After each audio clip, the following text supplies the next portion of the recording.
It's a great privilege to be here under the auspices of Israel Bonds. I'll explain why in just a moment, and I thank you for the very, very kind introduction. By way of a very brief reintroduction of myself, my name, as you're aware, is Benjamin. I'm a sergeant in the Israel Defense Forces. Today I'm a reservist, and I specialized as a heavy machine gunner. That's what I did whenever I was on uniform.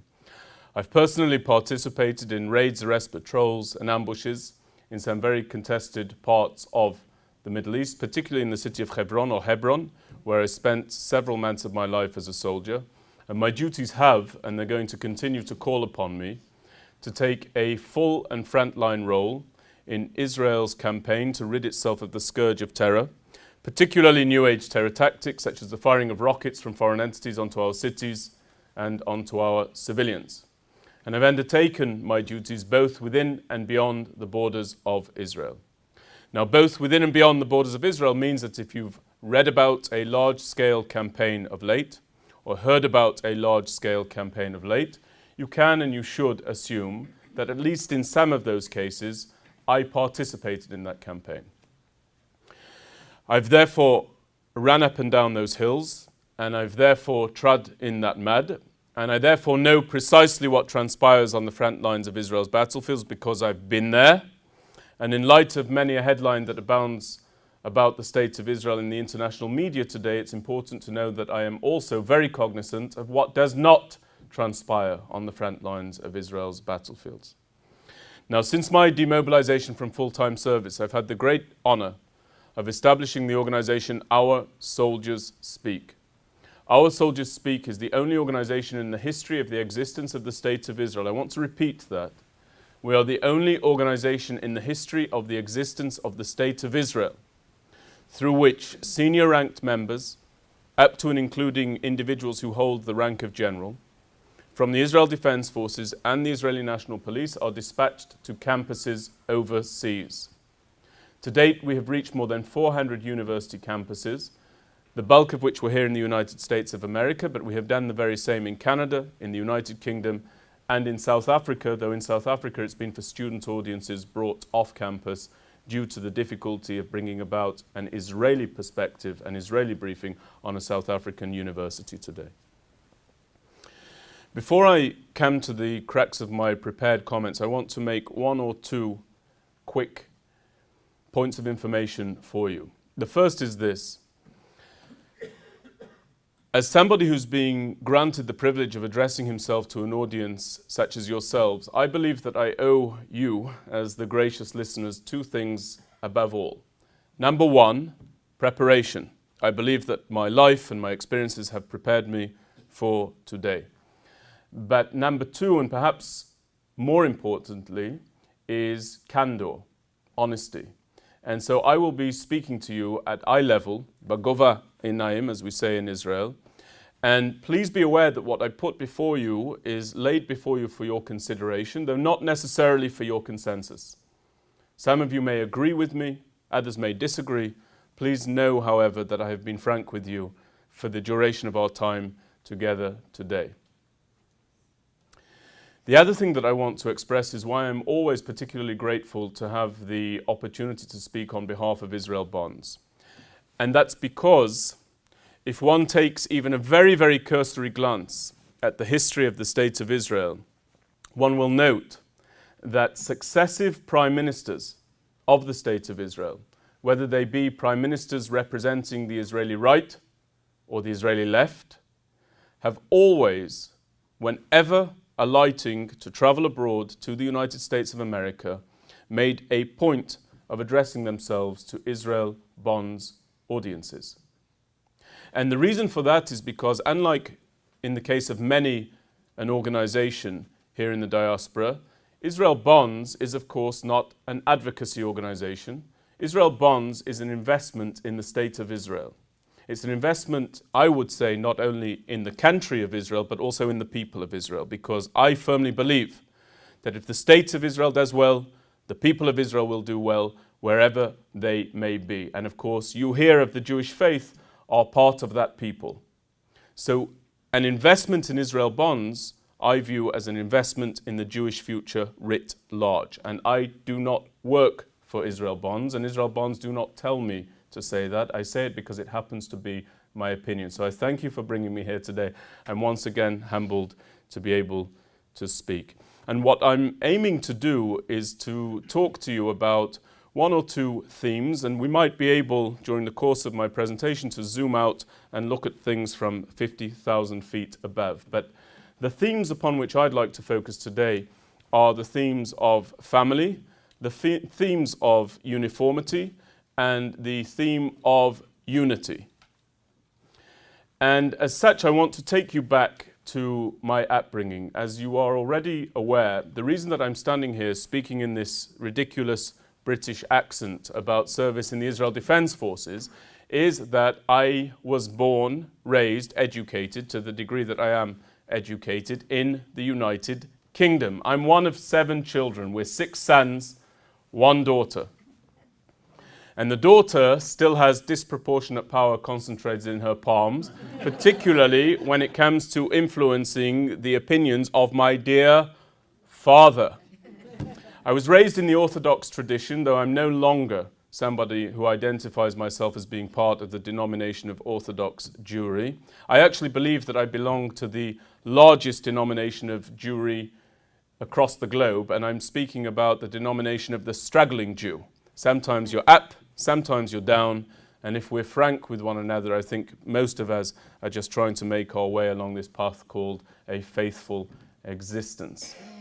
But I am a very, very proud Jew, and I am a Jew first and foremost, and I, of course, was a member of the Jewish people before I was a citizen of the Jewish state. Now, being raised in the Orthodox tradition in the United Kingdom, we were taught first and foremost to be proud of our Judaism. And that was most immediately manifested by the donning, the wearing of the kippah, the yarmulke, the skull cap. But over there in the United Kingdom, and I was raised in the provinces, in the city called Leeds, not in the capital of the country, but in the city of Leeds. The advice from the community leaders then as now was that Jewish males would do very, very well to wear their kippot, their yarmulkes, within the familial home or in the synagogue, but they would do equally well to cover their heads in the public thoroughfare with a baseball cap or with a beanie or a woolen hat, or frankly anything that achieves the dual purpose of covering their head while hiding their identity from anti-Semites who may or may not be walking throughout the streets of England. And that's why, if I were to show you a photograph taken from our family excursions, you would note that every one of the 7 males, my father and his 6 sons, will be wearing not a yarmulke, but a baseball cap, many of which were shipped to us by our family who reside here in the United States of America. And some of those baseball caps have the emblems of the Los Angeles Lakers emblazoned upon them, and some of them have the Los Angeles Angels, and I have some baseball caps that have the logo of the New York Yankees and the Giants. And last year I was particularly edified to note that I had a baseball cap which had the emblem of the Chicago Cubs on it. But you should know, until this very day, I have no idea to which sport those particular teams are assigned. But I do know this, and I say this now to turn a little bit more serious. As I look back on those photographs, I will tell you that unwittingly, what I was in the midst of doing was wearing the first uniform I ever possessed. And that uniform is the uniform of a furtive Jew living a hidden existence, one that is at least in part governed by fear. Now, at the age of 8, I was admitted to a very prestigious school over there in Leeds, which was called the Leeds Grammar School. I've no idea why they let me in, but they did let me in. And I would arrive at my studies on a daily basis in very, very typical schoolboy fashion. Lace-up black shoes, knee-high socks, short pants, button-down shirt, V-neck sweater, tie, blazer, and school cap every day. But the day that stood out for me time and again was, of course, Friday, particularly in the winter months. And the reason for that was that as the Sabbath drew in, as dusk fell, I would leave my studies early in order to arrive home in a timely fashion to bring in Shabbat. And as I crossed the frigid playing fields of the rugby grounds over there in Leeds, I would look down at my little Jewish boy's skinny legs peeping out from my short pants, bluing and purpling as a consequence of the cold. And I would wonder what this was all about, even at the age of 8, incidentally. Because as I cast my gaze towards my knees, I could not help but notice that on the breast pocket of the blazer was the school logo, upon which were emblazoned, I believe, 3 crucifixes. And upon the school cap, there was an even larger crucifix. And this idea, incidentally, is not too different from the Jewish idea. When we wear our tefillin as males, we have one box close to our hearts, and we have one box between our eyes close to our thoughts. And there I was, rushing home to practice my faith, wearing the symbols over my heart and over my head of a religion that was not mine.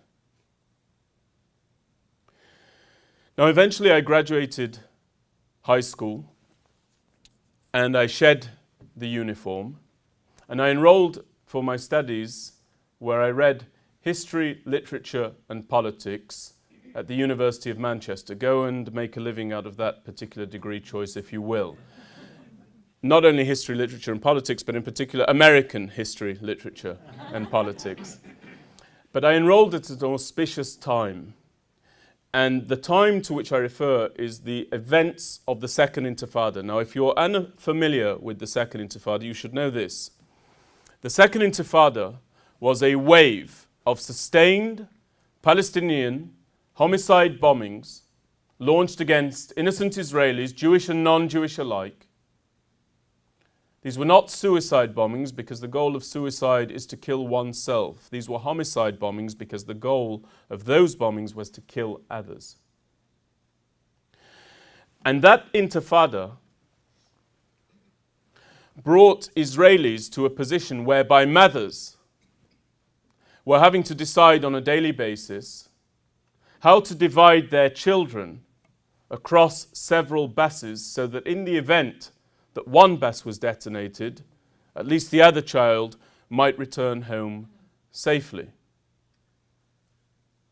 And it became very apparent to me as a young student campaigner on the steps of the Student Union that there in the United Kingdom, regardless the number of buses that were turned into killing fields, irrespective the number of restaurants that were blown apart, and without any care or interest in the number of Israelis who were struck down in the course of undertaking, frankly, the perfectly ordinary.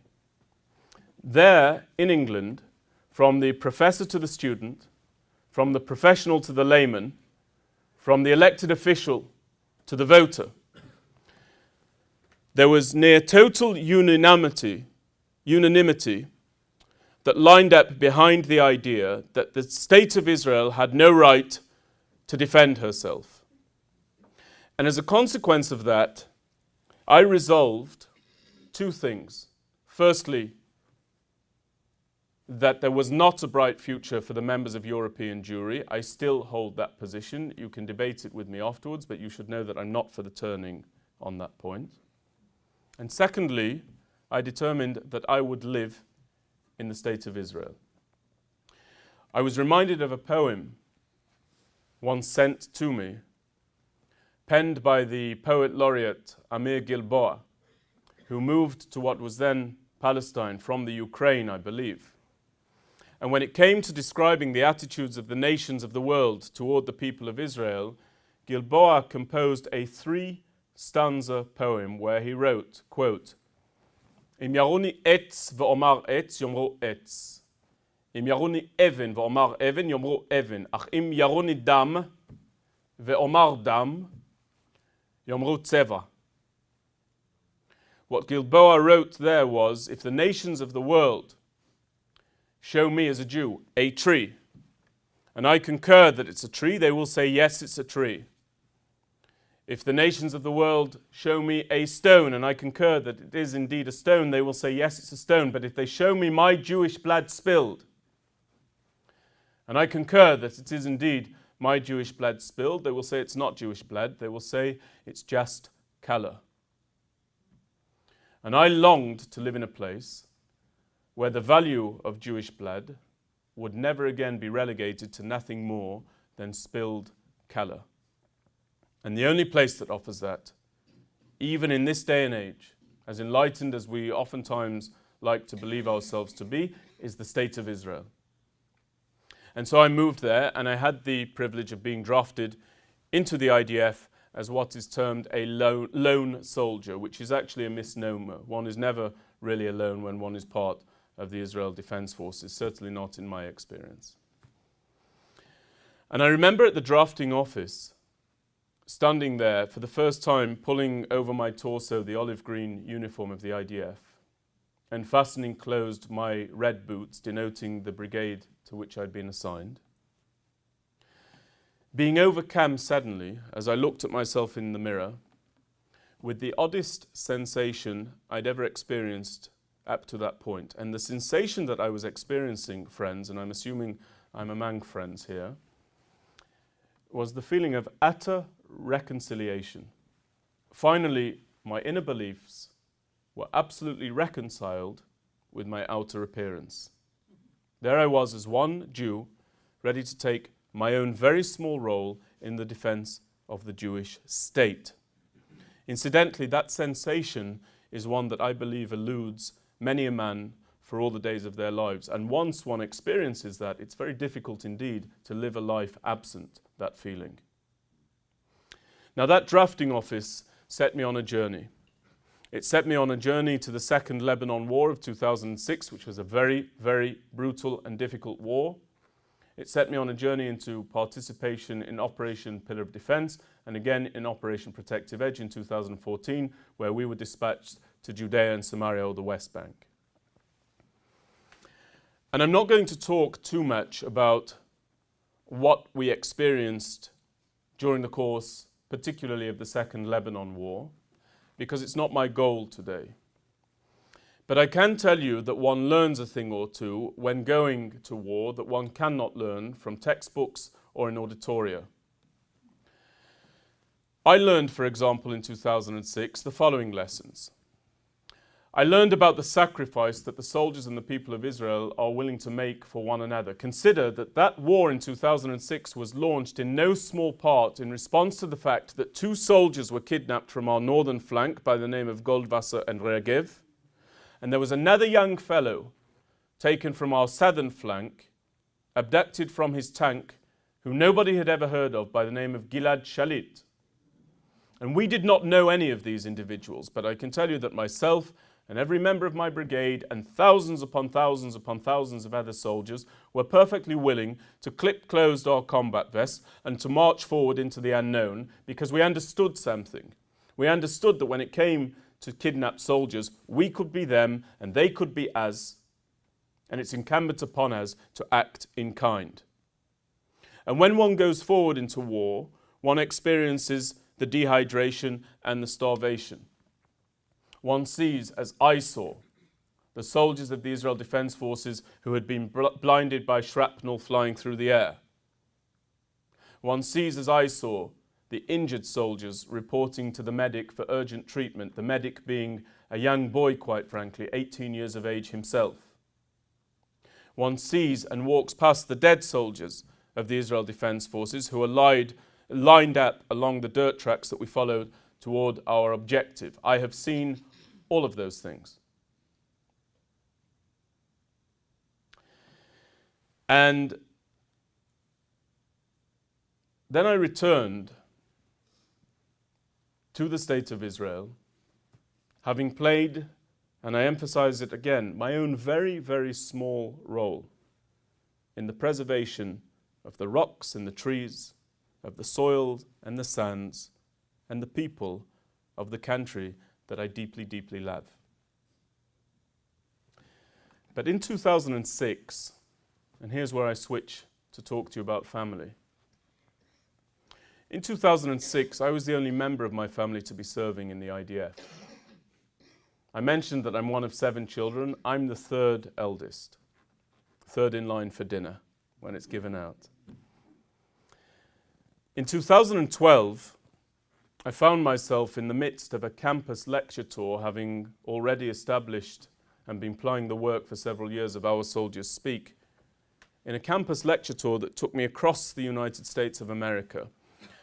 And I believe it was in November of that year, there was a re-intensification of rockets being fired from the Gaza Strip onto the state of Israel.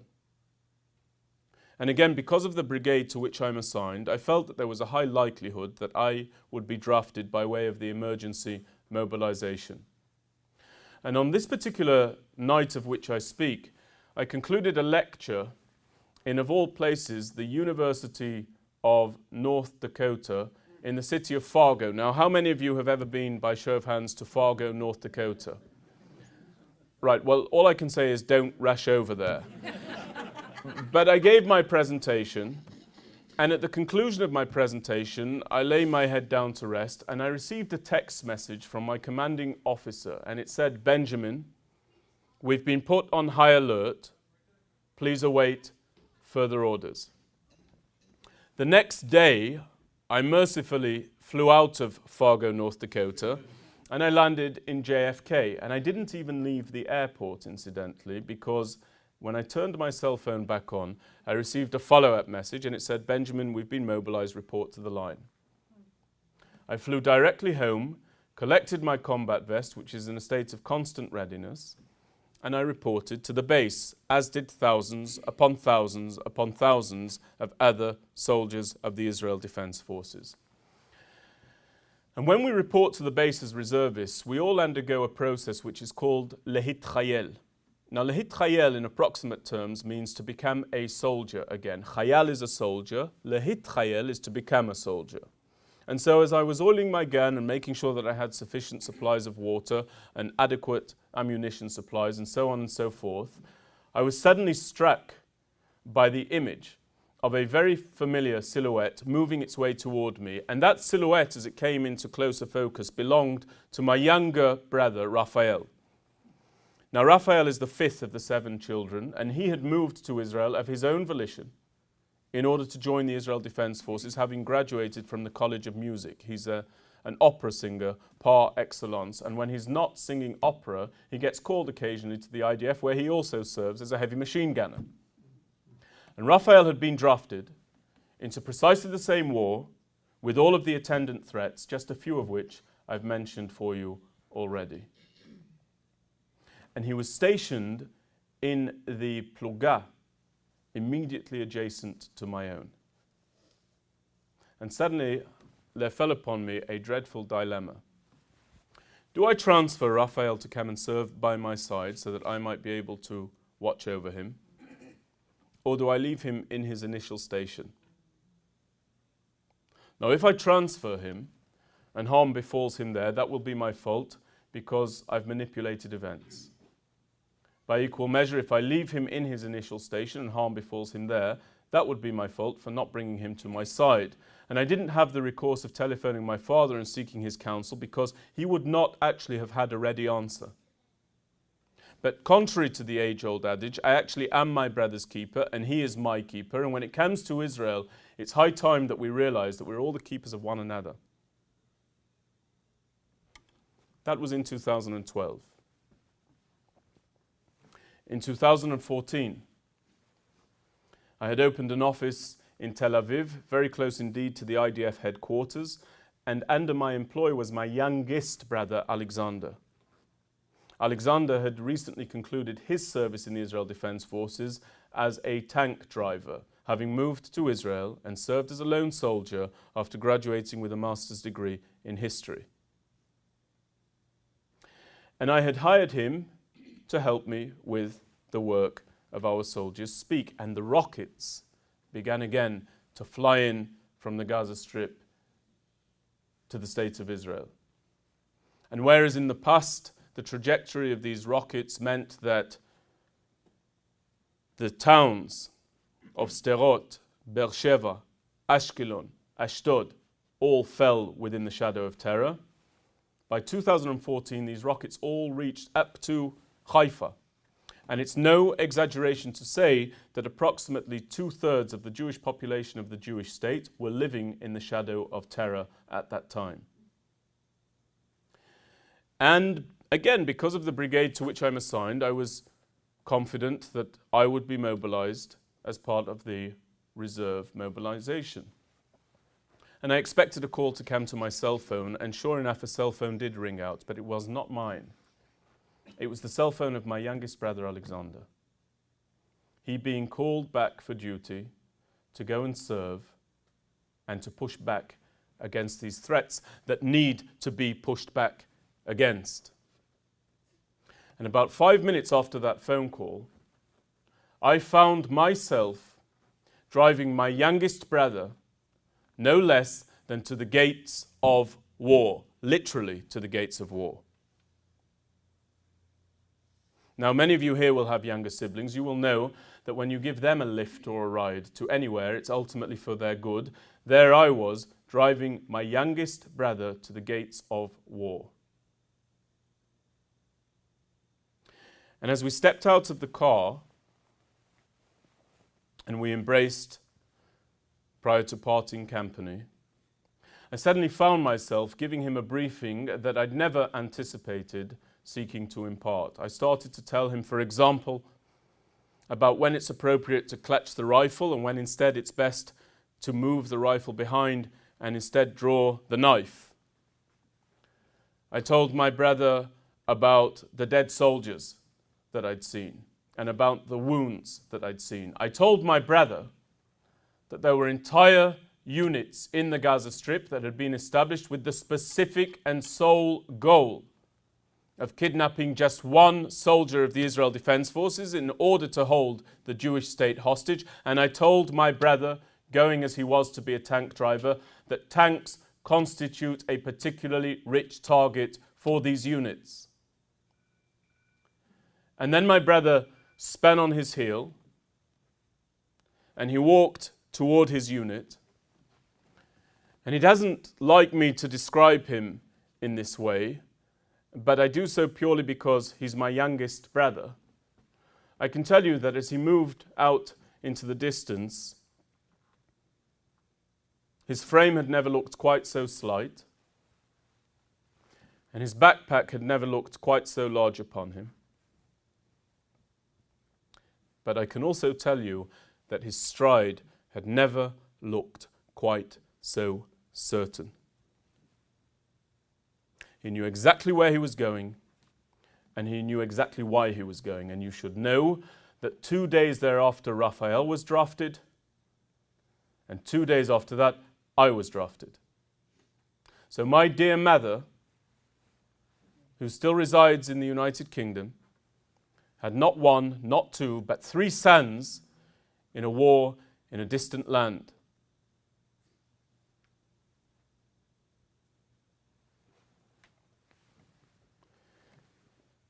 Incidentally, even my sister served in the Israel Defense Forces, such is our love for that country. And all 3 of us came back home safely. All 3 of us returned unscathed. But friends, all of you should be aware that what's so extraordinary about the story I'm telling you is that over there in the States of Israel, it is perfectly, perfectly average. It's the story of every son and daughter, mother, father, brother, and sister. And what I want you to be aware of is precisely why, when I ran through my list of options, not that I was being asked, I was asking myself, what would be my best response to Raphael being drafted and Alexander being drafted? As I ran through that list of options, never for a moment did it cross my mind to seek to have one of them sent home from the battlefield, which incidentally can be done because there are limitations on how many siblings can serve in a war at a specific time together. But that never crossed my mind. And I'm certain it never crossed their minds. Because I believe that we have to fight. And the question is why? And on this I want to conclude. And it's much more simple than people make it out to be. You see, there are great friends of the State of Israel, people whose friendship I don't doubt for a moment, who say, well, we must forever have the State of Israel because she's the only functioning democracy over there in the Middle East. Now, I'm very, very proud of the fact that we're a democratic state. Forever may we remain so. I've only ever lived in democratic societies, but I want you to know that I had a far smoother version of democracy over there in the United Kingdom, and I want you to know that you used to have a far smoother version of democracy here in the United States of America, and I give you my word, that none of the French who are now populating the city in which I live, Bat Yam, have moved to Israel because they're in search of democracy. None of them have done that. It's not about that. If it was for democracy that we fought as a people, everyone here in this room would be a veteran of the United States Armed Forces, and I dare say the vast majority are not.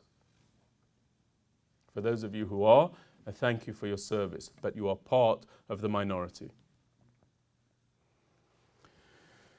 So it's not about that. There are other great friends of Israel who say, well, we must forever have the State of Israel because she's on the forefront of technological advent and innovation. They actually suggest that the iPad has various components within it that emanate from the State of Israel, and therefore we must forever have the State of Israel. But I want you to know that if down goes Israel, Apple will find that technology elsewhere by day's end. And I also want you to keep in mind that my Jewish great-grandparents and yours were yearning toward Israel when it was merely a series of swamps and of deserts riddled with malaria and with disease. And it wasn't that long ago, and it was still toward that land alone that our people yearned as a people. If you want to go to war over microchips, you go and have at it. Don't ask me to do it. It's not about that. And there are other great friends of Israel, of course, who say, well, we must forever have the State of Israel and fight for the State of Israel because of the horrors of the Holocaust. Now, I find that argument unintentionally, but yet very much morally dubious, because it implies to me, in my hearing of it, that 1 in 3 of our people must fall before our people are entitled to self-determination. And I don't know of another people toward whom a standard such as that is applied.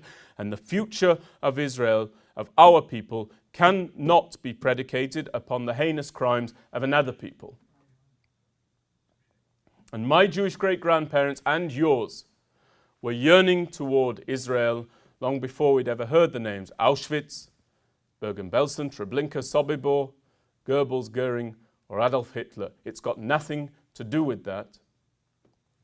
The singular reason that we fight, and I've said this many, many times, but I'm going to say it just once more today, is that in the final analysis, as is evinced by every single prayer book, on every single bookshelf, in every single synagogue, of every single denomination, in whichever language the Jewish prayers are translated into, whether the holder of the prayer book has got the good sense to hold it the right way round, back to front, or upside down, and I've seen all of these in the course of my travels, that tiny strip of land over there in the Middle East, with all of her challenges, but much more importantly with all of her opportunities, just happens to be the homeland of the Jewish people, and that's actually it, and that's actually all, and that's why we went there, my friends, and we never went to Uganda. That's why you're granting me audience today, because I come from the homeland of the Jewish people. It's from Israel that our people stem, and it is about Israel that I assure you our collective future is inextricably tied. And as I said at the outset, if Israel the country does well, Israel the people will do well wherever they may be. That's what I understand when I go forward into war. That's what my brother Raphael understood when he went forward. That's what Alexander understood when he went forward. That's what my sister Lauren understood when she enlisted for service. And that is what, in the final analysis, thousands upon thousands upon thousands upon thousands of Israeli citizens have understood now and for generations past. It's the home of the Jewish people. And just to prove it to everybody here, if you're of the Jewish faith, and you can tell me where your great-grandparents came from, just raise your hands now. Only 2 of you know? Okay. Now keep your hands in the air. I'm going to ask you to strain. And don't anybody shout out America, and don't anybody shout out Israel, because all it would take is for me to go back just 1 generation more in order to prove what will soon come to light. Yes. Austria, just the first, yes. Russia and? Romania and? Poland and? Russia. Latvia and? Germany. Russia. Austria. Poland. Romania. Poland, Lithuania, yes sir. Czechoslovakia, yes. Hungary. Poland. Belarus. Poland, gentlemen here. Poland and? Russia, and 1 more. Germany and 1 more. Okay, I'm sorry for those of you I didn't get to. My father was a criminal defense attorney.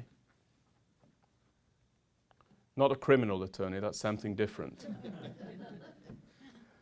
But I used to shadow him from time to time and watch him in court.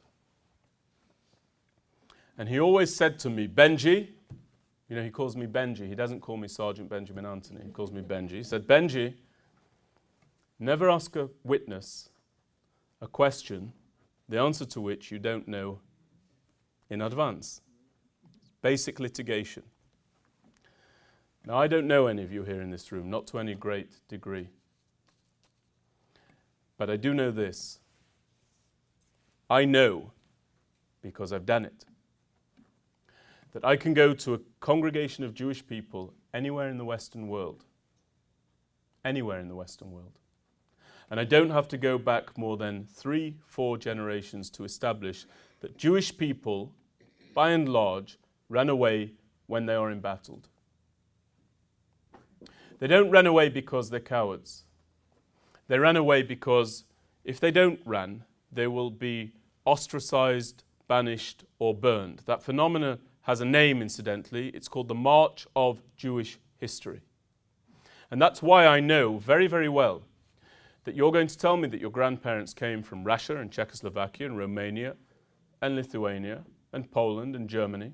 And if there was a more Sephardic dint in this room, they would say that their grandparents came from Morocco and from Syria and from Iraq and Iran, because Jewish people, by and large, ran away when they are embattled. Now, if you want to talk about a bunch of embattled Jews, consider the fact that Jews from the very same countries you just announced, who went not to the United States, but instead went to what was then Palestine, those Jews have fought the wars of 1948, 1956, 1967, 1973, 1982, 2006, 2008, 2009, 2012, 2014. That is 10 wars right there, ladies and gentlemen, and I skipped a couple.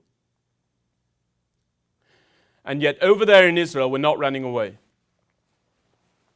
Over there in Israel, we're actually willing, with a very heavy heart, to send forward sons, daughters, mothers, fathers, brothers and sisters. Why? Why? Why did not everybody here, or anybody here, raise their hands and say, well, I left Israel? It's because, friends, and don't you forget it, it's because, however much the international community would like you to believe otherwise, to our people, the Jewish people, Israel is not just another community of Jews. It never has been, and it never will be, neither in our perception nor the perceptions of the nations around us. It's not Germany and it's not Russia, it's not Poland and it is not Czechoslovakia. It's not Morocco, it is not Syria, it's not Iraq, and I give you my word, it's not Iran. It's the home of the Jewish people, and just to step into controversial territory in my name alone, I happen to be firmly of the view that you don't bargain away your home just because world opinion tells you it's about time that you do so. I actually believe what we would be far, far better served by doing would be to learn the lessons that all of these nations who now tell us they have our backs taught us so very harshly. And we should preserve that home, and we should preserve that land, never out of a hatred for another people, but out of a deep, deep love for our own people. Because, friends, if it's bargained and frittered away, once that land is gone, it's gone. And you will not get it back. And it will be the people such as myself and my 2 siblings and my sister and the sons and the daughters of Israeli parents who will have to live with the consequences of such decisions. So let us reach those decisions among ourselves, because I assure you the state of Israel will do whatever is necessary to reach the days where we realize the manifestation of our most sincere, time-held prayer, that of knowing Shalom al Yisrael, peace over Israel. And when it comes to your task today, understand that you dare not shirk the opportunity afforded and accorded you by Israel Bonds. Those same Jewish great-grandparents to whom I referred earlier would have given their right arm to be able to cast an investment in the Jewish future that perhaps they never quite managed to fully imagine. So whatever you imagined yourselves doing when you came here today, redouble your efforts as we redouble our efforts over there on the line. It's only together that we will reach our brightest future. So I say to you, Chazak, Chazak, v'nitchazek. You members of American Jewry, you be strong, and we in Israel in turn will be strengthened by way of that. Thank you very much indeed for listening to me. Thank you. Thank you.